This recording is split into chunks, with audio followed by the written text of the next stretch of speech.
대성 씨, 어젯밤 일은 잊어버려요. 제가 너무 외로워서 그랬나 봐요.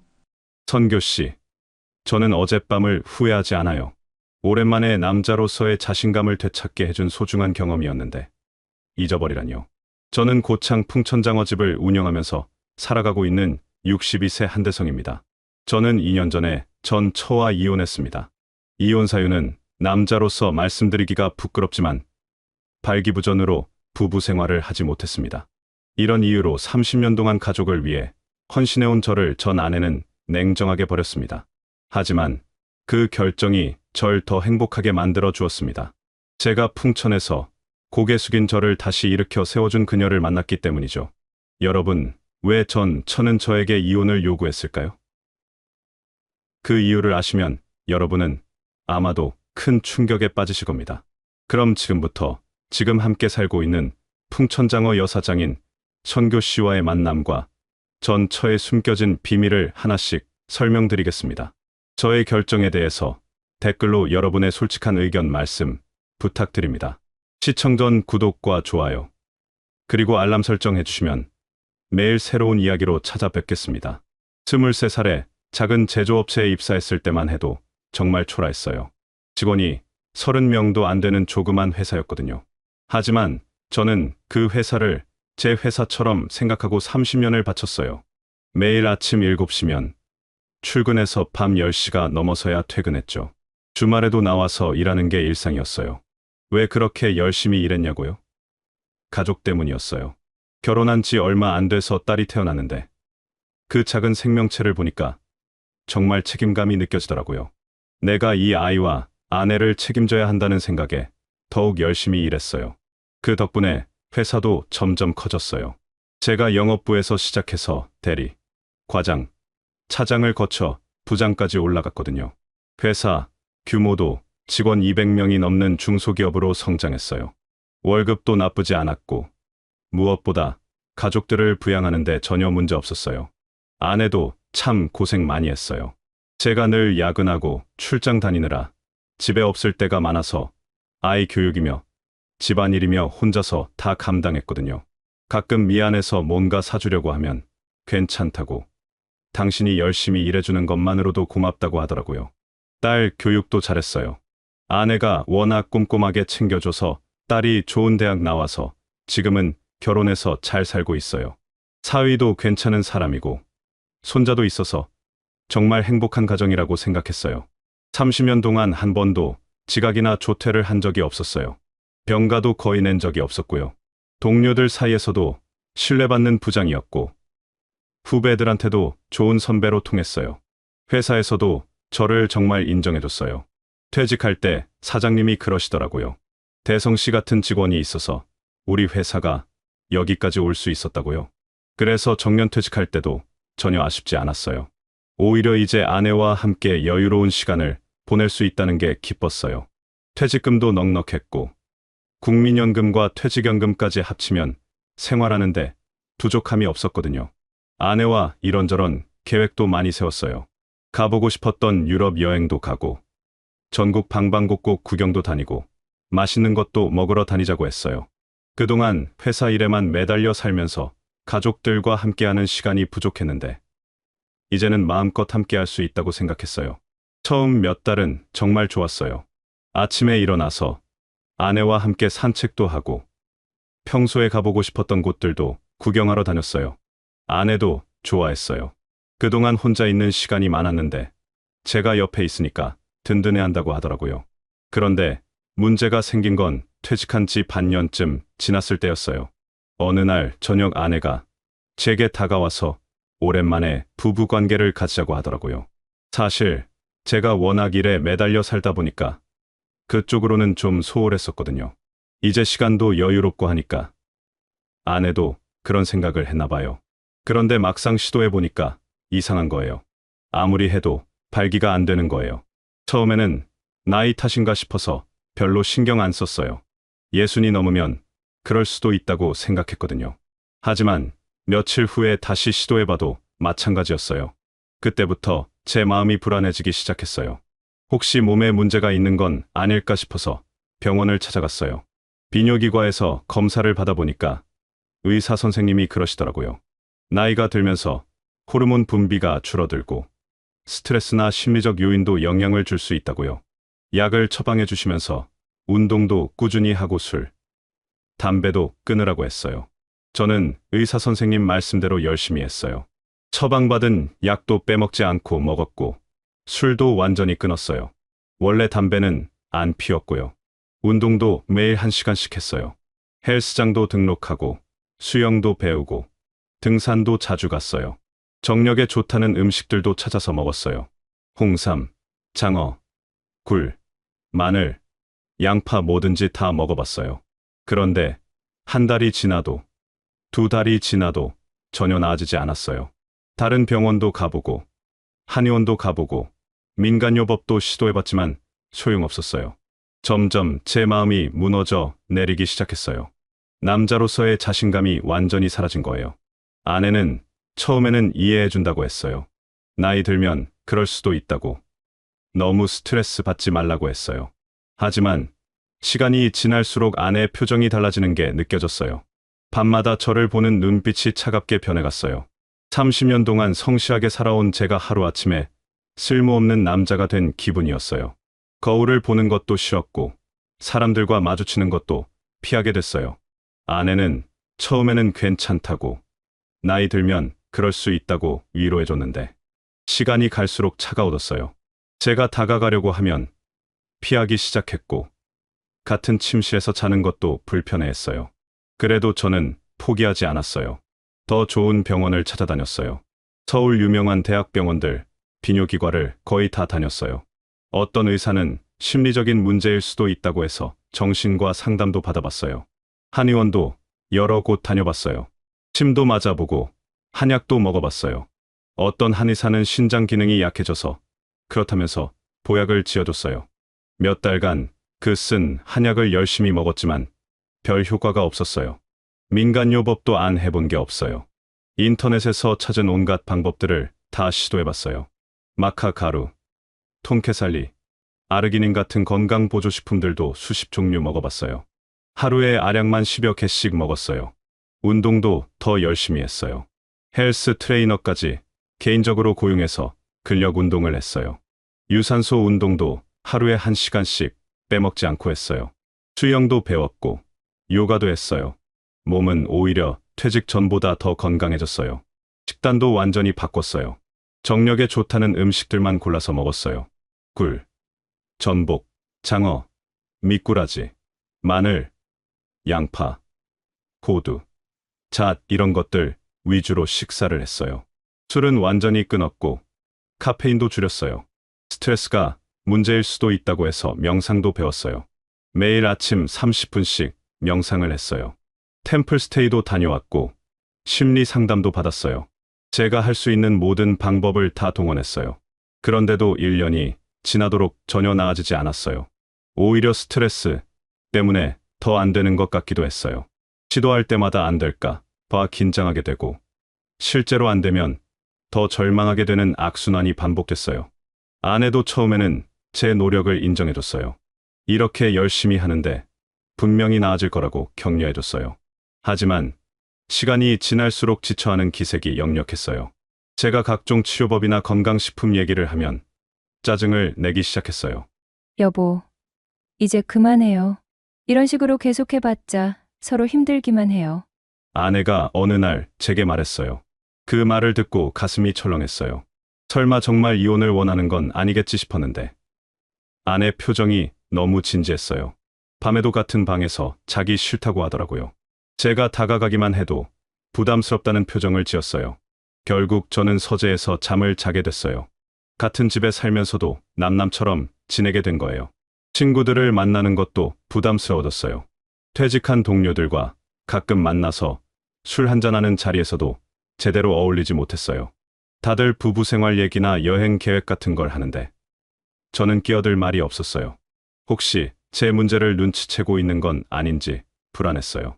평생 성실하게 살아온 제가 이런 부끄러운 문제로 사람들에게 알려질까 봐 두려웠어요. 점점 집에만 있게 됐고 우울한 마음은 더욱 깊어졌어요. 그러던 어느 날 아내가 저를 거실로 불러서 진지하게 이야기하자고 했어요. 뭔가 중요한 얘기가 있는 것 같아서 따라갔는데 아내는 조용히 책상 위에 있는 서류 봉투를 내밀었어요. 그 봉투 안에는 이혼 서류가 담겨져 있었어요. 그리고 이어지는 말은 저를 큰 충격으로 몰아넣었습니다. 그동안 평생 가족을 위해서 일해왔는데 그 모든 것이 부정당하는 기분이 들었습니다. 그리고 남자로서 너무 자존심이 상해서 어디라도 숨고 싶은 심정이었습니다. 아마도 저와 같은 일을 당해보지 않으신 분들이라면 저의 심정을 이해하지 못하실 거예요. 여보, 저는 진짜 못 살겠어요.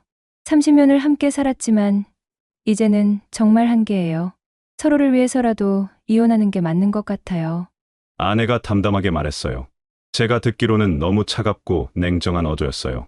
저는 내가 노력하고 있으니 조금만 기다려주면 안 되냐고 매달리고 싶었지만 자존심 때문에 어떤 말도 할 수 없었어요. 그저 쓴 웃음만 지으면서 담담하게 말했어요. 꼭 이래야만 되는 거야? 그게 그렇게 중요한 거야? 하지만 아내는 고개를 저었어요. 이미 1년을 기다렸어요. 더 이상은 무리예요. 저도 여자로서 행복하게 살 권리가 있어요. 나이가 몇 살인데 이런 식으로 계속 살 수는 없어요. 아내의 말이 제 가슴을 찌르는 것 같았어요. 그 순간 저는 정말 모든 걸 잃은 기분이었어요. 30년 동안 밤낮 없이 일해서 가족을 부양했는데 몸에 문제가 생겼다고 이렇게 차갑게 버려지는 거였어요. 가슴이 미어지는 것 같았어요. 며칠 동안 집에서 나오지도 않고 멍하니 앉아만 있었어요. 텔레비전을 켜놔도 무슨 내용인지 머리에 들어오지 않았고 밥도 제대로 먹지 못했어요. 아내는 저와 눈도 마주치지 않으려고 했어요. 친구들한테 연락이 와도 받기 싫었어요. 혹시 제 상황을 알게 되면 어떻게 생각할까 봐 두려웠거든요. 그들은 모두 아내와 행복하게 잘 지내고 있을 텐데 저만 이런 꼴이 됐다는 생각에 부끄러웠어요. 일주일쯤 그렇게 지내고 있는데 아내가 저한테 말하더라고요. 여보, 이렇게 계속 있어봤자 서로 힘들기만 해요. 좀 멀리 가서 생각 정리하고 오시는 게 어때요? 그 말을 듣고 보니 정말 그런 것 같았어요. 이 집에 있으면 계속 우울한 생각만 들 것 같았거든요. 그래서 저는 혼자 여행을 떠나기로 결심했어요. 어디로 갈지는 정하지 않고 그냥 멀리 가고 싶었어요. 그래서 저는 혼자 여행을 떠나기로 결심했어요. 어디로 갈지 특별히 정하지도 않고 그냥 기차역으로 갔어요. 매표소 직원이 어디로 가시겠냐고 물어보는데 순간 머릿속이 하얘졌어요. 그때 문득 고창이라는 지명이 떠올랐어요.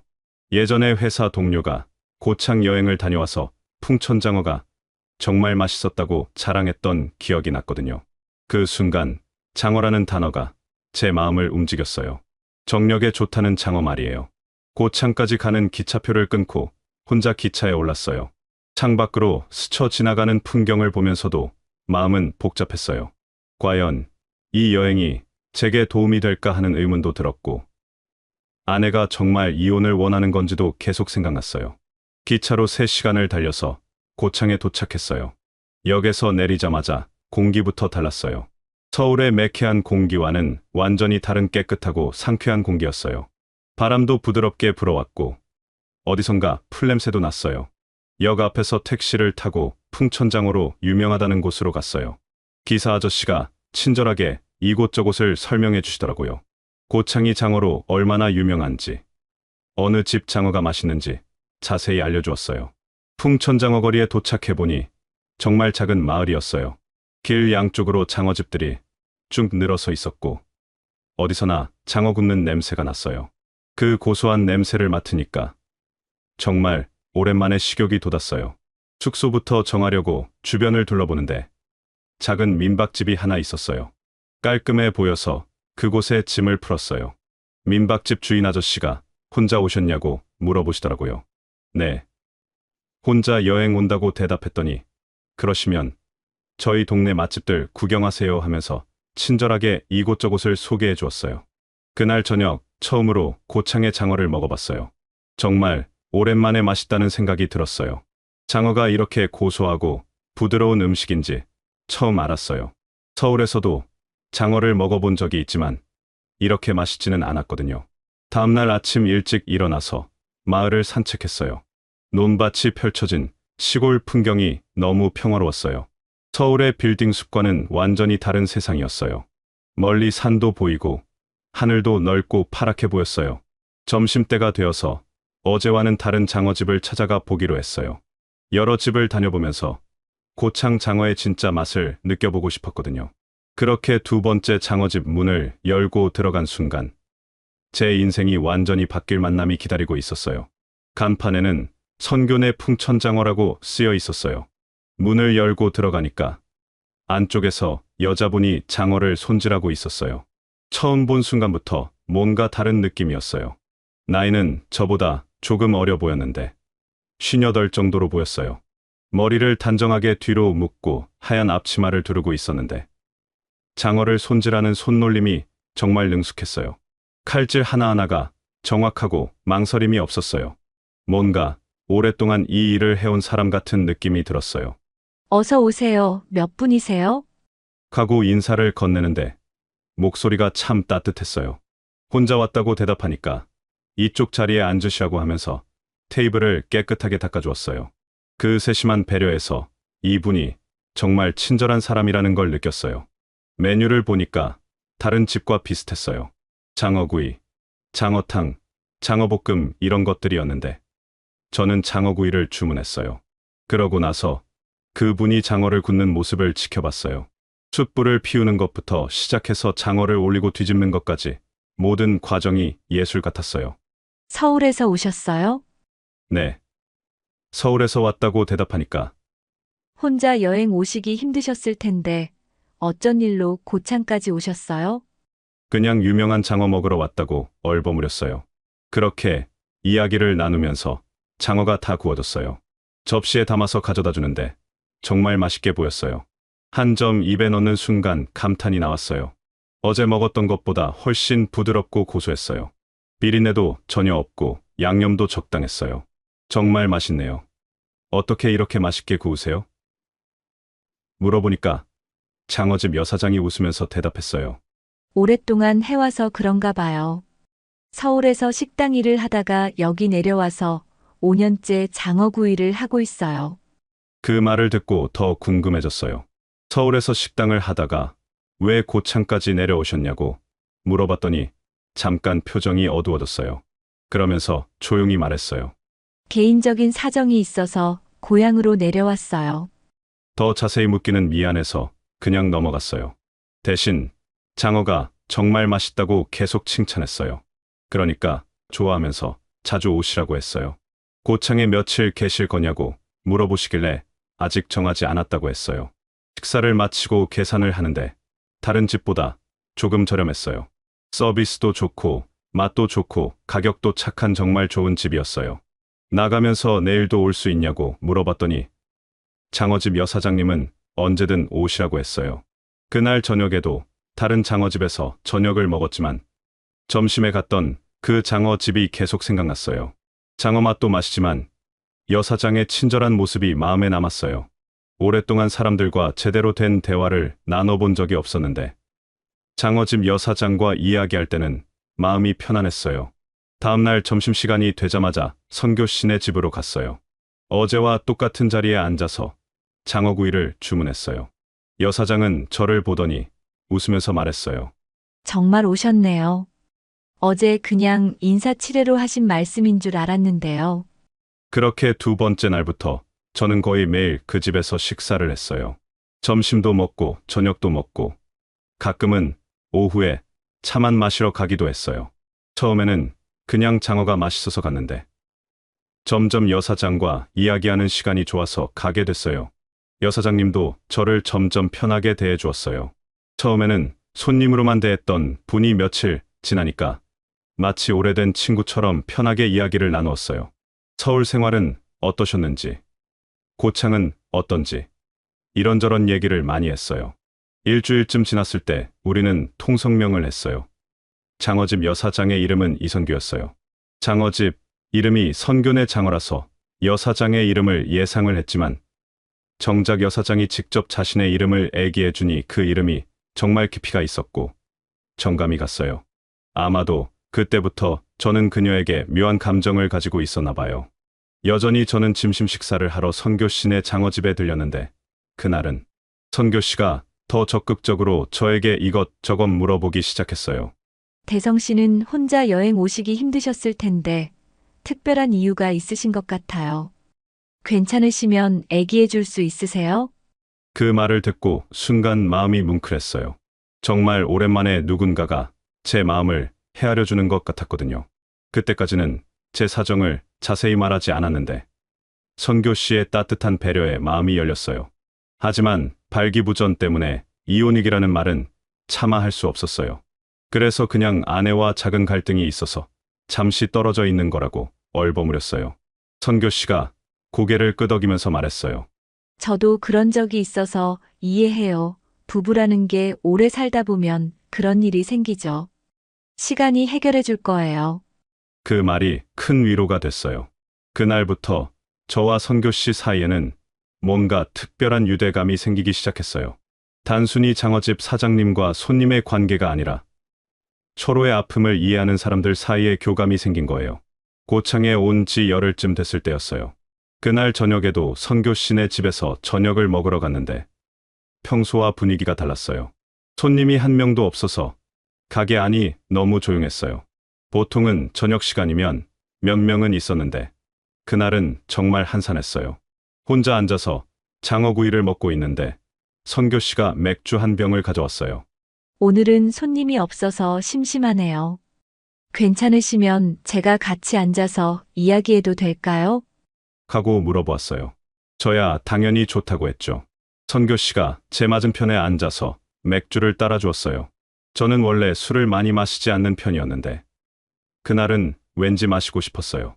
고창에 와서 마음이 조금 편해졌다고는 하지만 여전히 제 속에는 답답함이 쌓여 있었거든요. 건배하면서 이야기를 시작했는데 처음에는 가벼운 얘기였어요. 고창 날씨가 어떤지, 서울은 요즘 어떤지 이런 것들 말이에요. 그런데 맥주를 한두 잔 마시니까 점점 속마음이 나오기 시작했어요. 선교 씨가 먼저 자신의 이야기를 꺼내었어요. 서울에서 남편과 함께 꽤 큰 한식당을 운영했는데 정말 열심히 살았어요. 새벽부터 밤늦게까지 같이 일하면서 가게를 키워나갔는데 어느 날 남편이 다른 여자와 바람을 피우고 있다는 걸 알게 되었어요. 그것도 가게에서 일하는 직원과 말이에요. 자기보다 20살도 어린 여자와요. 그 얘기를 하면서 선교 씨 목소리가 떨렸어요. 그때의 충격이 얼마나 컸을지 제가 다 마음이 아팠어요.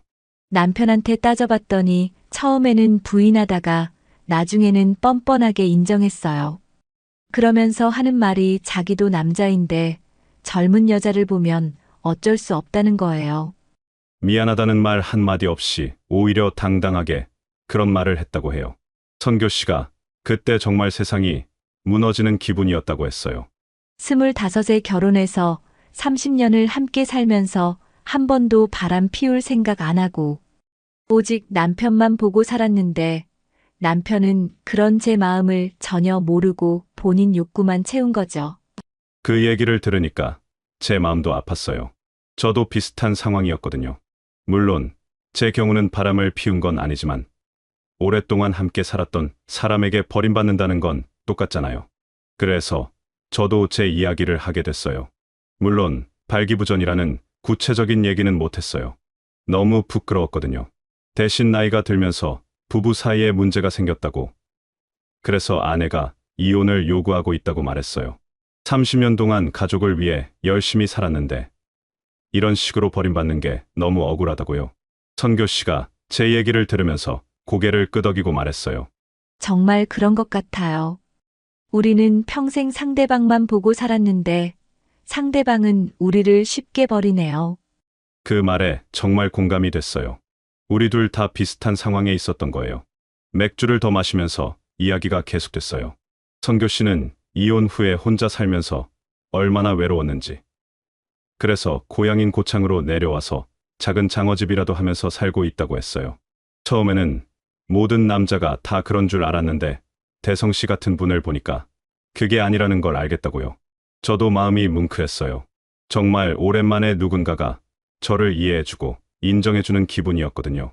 아내한테는 이미 쓸모없는 남자 취급을 받고 있었는데 선교 씨는 저를 좋은 사람이라고 봐주니까 자존감이 조금 회복되는 것 같았어요.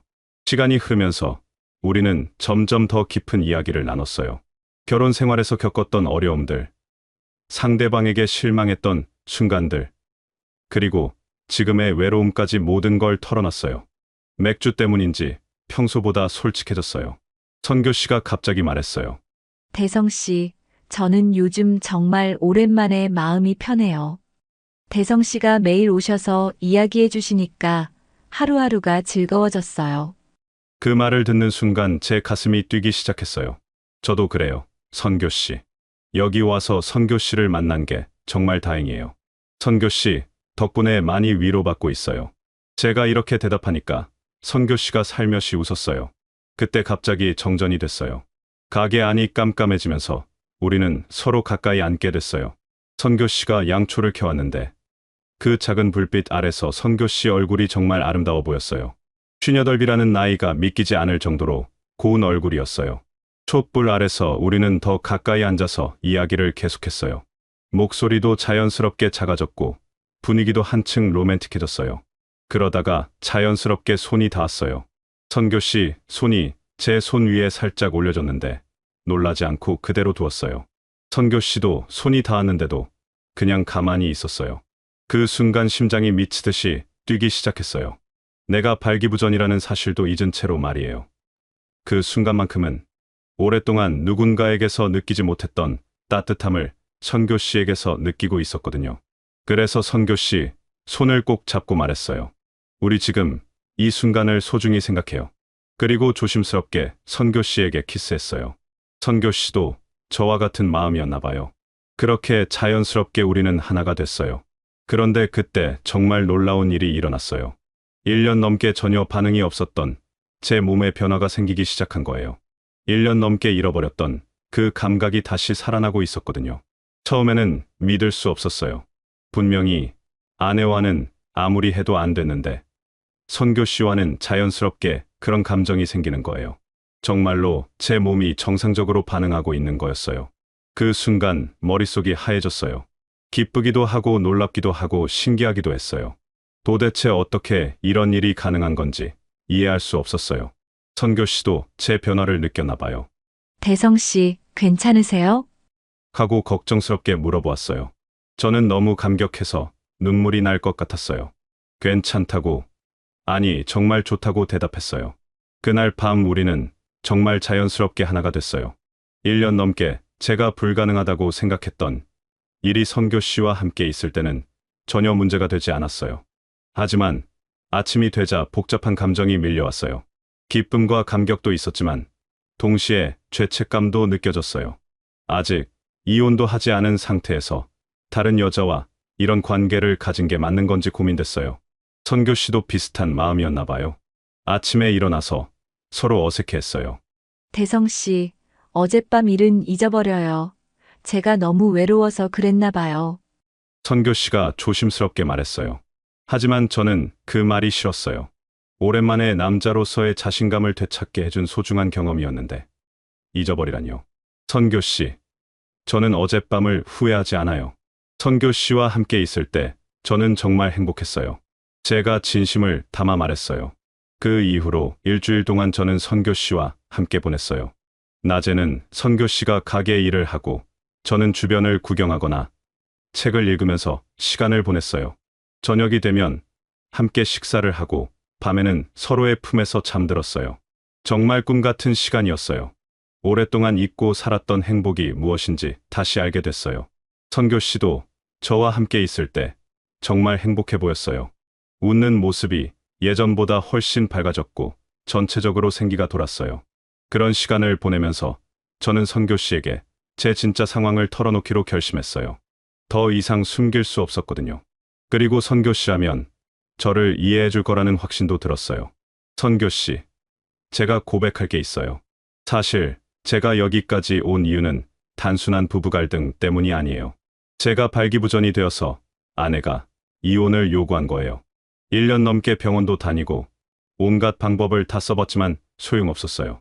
그래서 절망하고 있었는데 선교 씨를 만나면서 기적 같은 일이 일어난 거예요. 선교 씨가 제 고백을 듣고 잠시 놀라는 것 같았어요. 하지만 금방 이해한다는 표정으로 제 손을 잡아주었어요. 대성 씨, 그런 일로 얼마나 힘드셨을까요? 저는 대성 씨가 어떤 분인지 알아요. 정말 좋은 분이세요. 몸의 문제는 마음의 문제일 수도 있어요. 선교 씨의 이해심, 깊은 말에 정말 감동했어요. 이런 부끄러운 얘기를 해도 저를 이해해주고 받아주는 선교 씨가 너무 고마웠어요. 그리고 정말 신기한 건 선교 씨 말이 맞는 것 같았어요. 몸의 문제가 마음의 문제였던 것 같았어요. 아내와 있을 때는 항상 스트레스와 부담감이 있었어요. 안 되면 어떻게 하나, 또 실망시키면 어떻게 하나 하는 걱정들 말이에요. 하지만 선교 씨와 함께 있을 때는 그런 부담이 전혀 없었어요. 자연스럽고 편안한 마음으로 서로를 사랑할 수 있었어요. 하지만 현실을 피할 수는 없었죠.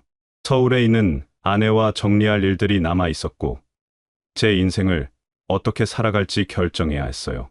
떠나기 전 마지막 밤에 선교 씨와 진지한 이야기를 나눴어요. 대성 씨, 서울에 가서 부인분과 잘 이야기해 보세요. 어떤 결정을 하시든 저는 대성 씨 편이에요. 선교 씨가 제 손을 잡고 말했어요. 저도 선교 씨한테 약속했어요. 제대로 정리하고 다시 오겠다고요. 서울로 돌아가는 기차 안에서 정말 복잡한 심정이었어요. 한편으로는 아내에게 제가 완전히 회복됐다는 걸 보여주고 싶었어요. 그러면 이혼을 안 해도 될 수 있지 않을까 하는 생각도 들었어요. 하지만 다른 한편으로는 선교 씨에 대한 마음이 너무 확실해서 아내와 다시 살 수 있을지 의문이었어요. 집에 도착했을 때 아내는 저를 보고 깜짝 놀랐어요. 제 표정이 완전히 달라졌거든요. 2주 전에 떠날 때는 절망에 빠진 사람이었는데 돌아올 때는 활기차고 자신감 넘치는 모습이었어요. 여행 다녀오니까 좋아 보이네요. 어디 갔다 왔어요? 아내가 물어보았어요. 고창에 갔다 왔다고 했더니 장어 먹으러 갔었냐고 했어요. 그냥 고개만 끄덕였어요. 구체적인 얘기는 할 수 없었거든요. 그날 저녁 아내가 먼저 이야기를 꺼냈어요. 여보, 여행 다녀오시니까 많이 좋아 보여요. 그런데 제 생각은 변하지 않았어요. 여전히 이혼하는 게 좋을 것 같아요. 우리가 이런 식으로 살아봤자 서로 힘들기만 해요. 저는 아내에게 제가 완전히 회복됐다는 걸 말하고 싶었어요. 다시 한번 기회를 달라고 하고 싶었어요. 하지만 그런 말을 하기가 쉽지 않았어요. 어떻게 설명해야 할지 모르겠더라고요. 여보, 나 여행을 다녀와서 많이 좋아졌어. 이혼이라는 게 그렇게 쉽게 결정할 문제는 아니니깐 조금 더 신중하게 생각해보는 게 어때? 하지만 아내는 고개를 저었어요. 여보, 정말 미안해요 하지만 저는 이미 마음을 정했어요. 30년을 살았는데 마지막 인생이라도 제대로 살고 싶어요. 이혼 서류 이미 준비해뒀어요. 빨리 정리하고 새로운 인생을 시작해요. 그 말을 듣고 제 마음도 정리가 됐어요. 아내가 그렇게 확실하게 말한다면 더 이상 매달릴 필요가 없었어요. 그리고 솔직히 말하면 저도 선교 씨와 함께 살고 싶은 마음이 더 컸어요. 알겠어. 그럼 이혼하자. 대신 우리 서로 원망하지 말고 좋게 헤어지자.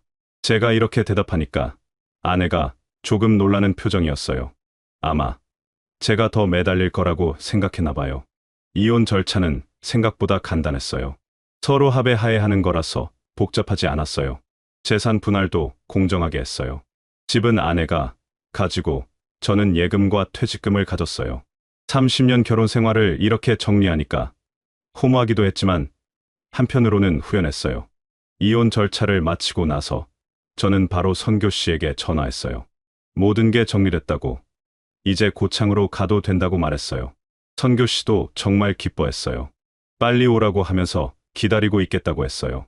서울 집을 정리하는 것도 생각보다 어렵지 않았어요. 30년 동안 모은 물건들이 많았지만 대부분 아내가 가져가거나 버렸어요. 저는 정말 필요한 것들만 챙겨서 고창으로 가기로 했어요. 친구들에게도 이혼했다고 알렸어요. 모두들 놀랐어요. 그렇게 모범적으로 살던 제가 이혼한다는 게 믿기지 않는다고 했어요. 하지만 제가 새로운 인생을 시작하기로 했다고 하니까 모두들 응원해줬어요. 고창으로 가는 기차 안에서 저는 정말 설렜어요. 이제 정말 선교 씨와 함께 새로운 인생을 시작하는 거였어요. 더 이상 누구에게 눈치 볼 필요도 없고 숨길 것도 없었어요. 당당하게 사랑하는 사람과 함께 살 수 있는 거였어요. 고창역에 도착하니까 선교 씨가 나와서 기다리고 있었어요. 저를 보자마자 뛰어와서 안아주는데 정말 행복했어요. 드디어 우리가 함께 할 수 있게 됐다는 게 꿈 같았어요. 그날부터 저는 선교 씨와 함께 살기 시작했어요. 선교 씨 집은 장어집 위층에 있었는데 아담하고 깔끔했어요. 2주 동안 머물렀던 민박집과는 달리 이제 정말 제 집이 생긴 것 같았어요. 선교 씨도 정말 좋아했어요. 이제 혼자가 아니라는 게 얼마나 든든한지 모르겠다고 했어요. 저도 마찬가지였어요. 30년 결혼 생활보다 선교 씨와 함께 있는 시간이 훨씬 행복했어요. 낮에는 선교 씨가 가게 일을 하면 저도 도와드렸어요. 장어 손질하는 것부터 시작해서 숯불 피우기, 장어 굽기까지 하나씩 배워갔어요. 처음에는 서툴렀지만 점점 늘어갔어요. 선교 씨가 친절하게 하나하나 가르쳐 주었거든요. 대성 씨, 손님 오셨어요.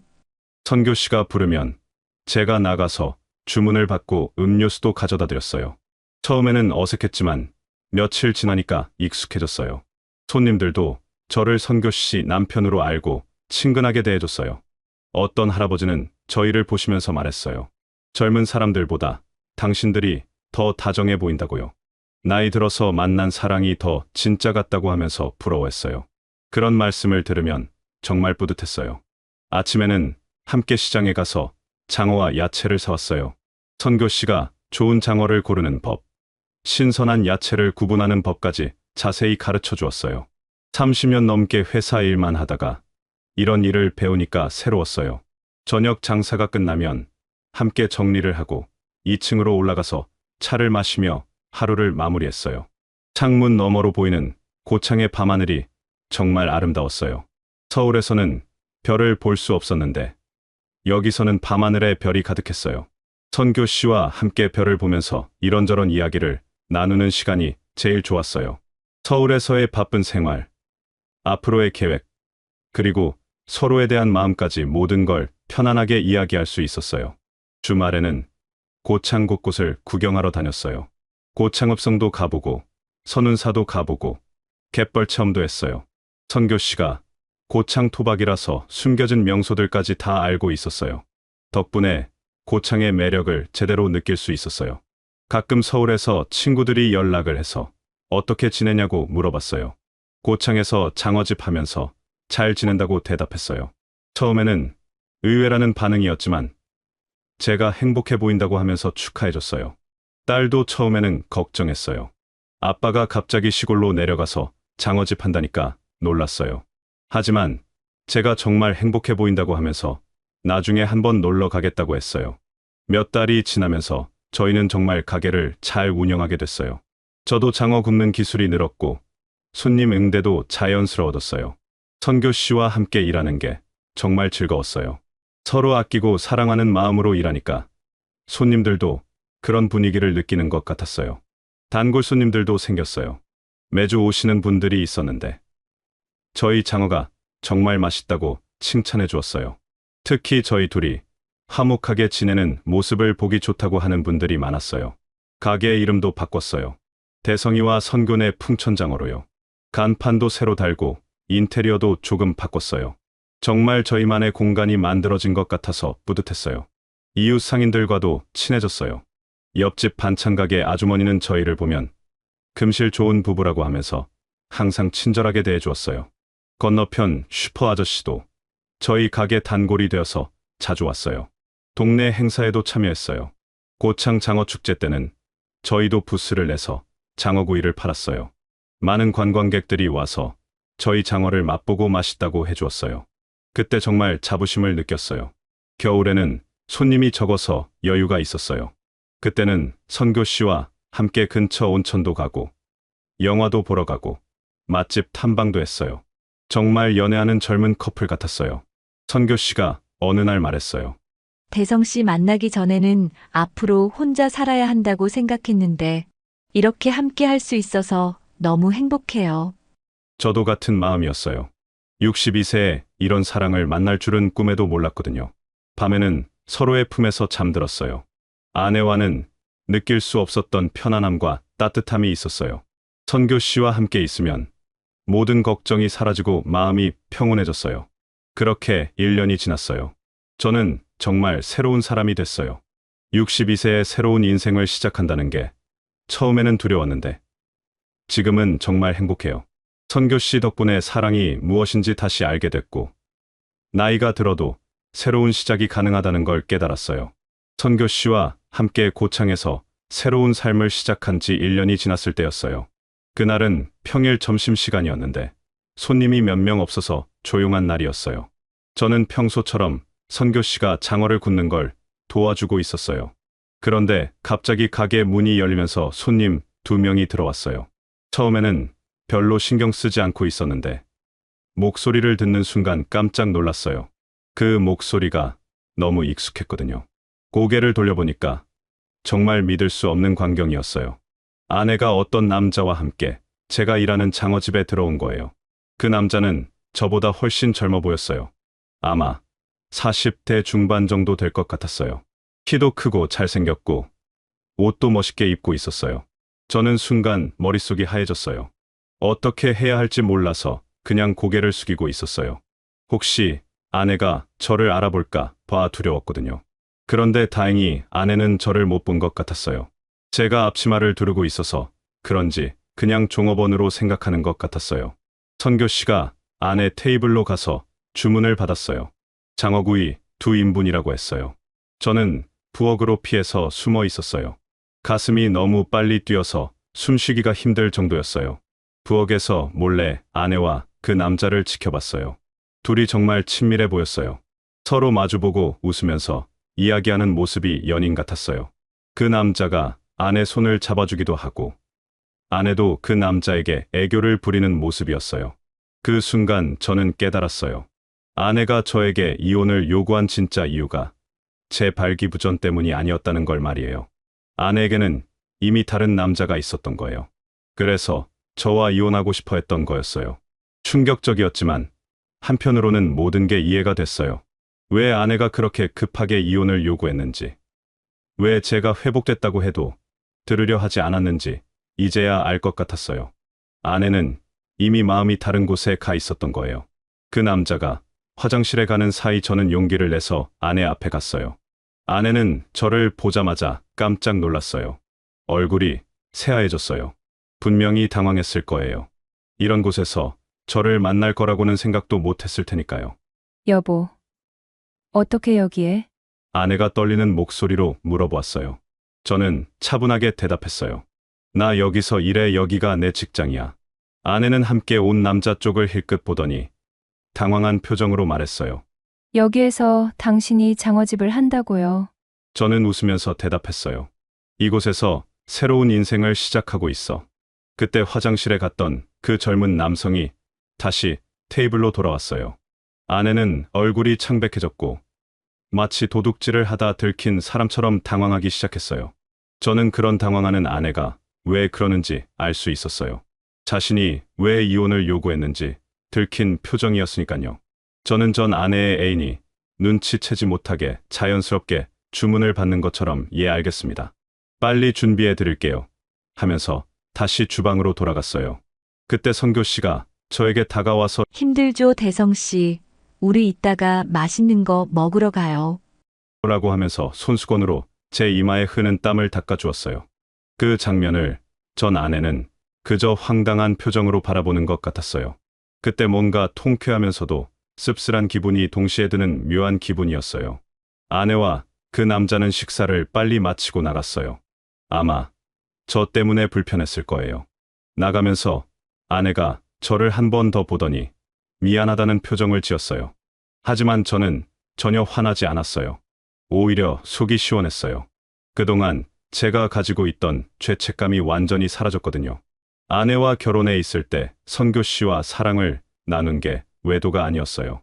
아내가 먼저 바람을 피우고 있었던 거였어요. 그러니까 제가 죄책감을 가질 필요가 없었던 거죠. 선교 씨가 걱정스러운 표정으로 제게 다가왔어요. 대성 씨, 무슨 일 있어요? 얼굴 안색이 안 좋아 보여요. 저는 선교 씨 손을 잡고 말했어요. 괜찮아요. 오히려 다행이에요. 이제 모든 게 정리된 것 같아요. 그날 저녁 선교 씨에게 모든 상황을 설명했어요. 아까 젊은 남성과 함께 들어온 중년의 여성이 나의 전처라는 이야기, 그리고 젊은 남성 때문에 나에게 이혼 요구를 했다는 사실까지 천천히 다 설명해 주었어요. 그리고 그동안 가슴 한켠에 있었던 죄책감이 사실은 필요 없는 것이었다는 걸 말이에요.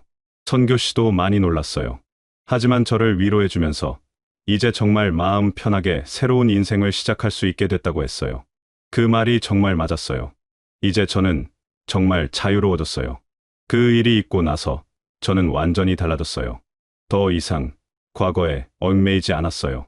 아내에 대한 미련도 완전히 사라졌고 제 자신을 탓하는 마음도 없어졌어요. 오히려 선교 씨와 만날 수 있게 해준 고마운 일이라고 생각하게 됐어요. 선교 씨와 저는 더욱 가까워졌어요. 이제 정말 아무 거리낌 없이 서로를 사랑할 수 있게 됐거든요. 낮에는 함께 가게 일을 하고 저녁에는 고창의 아름다운 풍경을 보러 다녔어요. 바닷가도 가고 산에도 가고 정말 행복한 시간들이었어요. 손님들도 저희를 정말 좋은 부부라고 생각했어요. 나이 드신 분들이 보기에 저희가 정말 다정해 보인다고 하면서 부러워했어요. 젊은 사람들보다 더 로맨틱하다고 하는 분들도 계셨어요. 어떤 할머니는 저희를 보시면서 이런 말씀을 했어요. 나이 들어서 만난 사랑이 진짜 사랑이야. 젊을 때는 욕심도 많고 조건도 따지지만 이 나이에는 순수한 마음으로 사랑하는 거거든. 그런 말씀을 들으면 정말 뿌듯했어요. 몇 달이 지나면서 저희는 정말 가게를 잘 운영하게 됐어요. 저도 장어 굽는 기술이 늘었고 손님 응대도 자연스러워졌어요. 선교 씨와 함께 일하는 게 정말 즐거웠어요. 서로 아끼고 사랑하는 마음으로 일하니까 손님들도 그런 분위기를 느끼는 것 같았어요. 지역신문에서 저희 가게를 취재하러 온 적도 있었어요. 나이 들어서 만난 사랑의 힘으로 성공한 부부 사업가라고 소개해 주었어요. 정말 영광스러웠어요. 딸도 한 번 고창에 놀러 왔어요. 선교 씨를 만나고는 정말 좋은 분이라고 하면서 아빠가 행복해 보인다고 했어요. 손자도 선교 씨를 할머니라고 부르면서 잘 따랐어요. 그렇게 2년이 지났어요. 저는 정말 새로운 사람이 됐어요. 62세에 새로운 인생을 시작한다는 게 처음에는 두려웠는데 지금은 정말 행복해요. 선교 씨 덕분에 사랑이 무엇인지 다시 알게 됐고 나이가 들어도 새로운 시작이 가능하다는 걸 깨달았어요. 무엇보다 제 자신을 다시 찾았어요. 30년 동안 회사를 위해 살았고 30년 동안 가족을 위해 살았는데 이제는 정말 제가 원하는 삶을 살고 있어요. 선교 씨와 함께하는 이 작은 장어집이 제게는 세상에서 가장 소중한 곳이에요. 매일 아침 일어나서 선교 씨와 함께 시장에 가고 손님들을 맞이하고 저녁에는 함께 차를 마시며 하루를 마무리하는 이런 평범한 일상이 정말 소중해요. 이것이 진짜 행복이구나 하는 걸 깨달았어요. 지금 돌이켜보면 제 인생에서 가장 힘들었던 그 순간이 사실은 가장 큰 축복이었던 것 같아요. 만약 그 일이 없었다면 저는 영원히 진짜 행복이 무엇인지 모르고 살았을 거예요. 62세에 새로운 사랑을 만난다는 것, 새로운 인생을 시작한다는 것이 얼마나 소중한 일인지 이제야 알겠어요. 나이는 정말 숫자에 불과하다는 말이 맞는 것 같아요. 마음만 열려 있다면 언제든 새로운 시작이 가능해요. 그리고 진정한 사랑은 조건이 없다는 걸 깨달았어요. 선교 씨는 제 모든 약점을 알면서도 저를 있는 그대로 받아주었거든요. 그런 사랑 앞에서 몸의 문제 같은 건 저절로 해결되더라고요. 아내의 배신도 결국은 저에게 축복이었어요. 덕분에 진짜 사랑이 무엇인지 알게 됐으니까요. 만약 아내가 계속 저와 함께 살았다면 저는 평생 눈치 보며 살았을 거예요. 여러분도 혹시 지금 인생의 막다른 길에 서 있다고 느끼시나요? 모든 게 끝났다고 생각하시나요? 포기하지 마세요. 제 이야기가 여러분에게 작은 희망이 되었으면 좋겠어요. 진정한 행복은 생각지도 못한 곳에서 찾아올 수 있으니까요.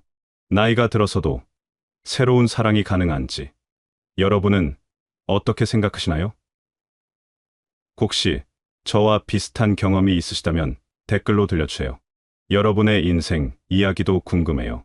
이 이야기가 도움이 되셨다면 구독과 좋아요 부탁드려요. 그리고 알림 설정까지 해주시면 새로운 이야기들을 가장 먼저 만나보실 수 있어요. 모든 사연에는 희망이 있다고 믿거든요.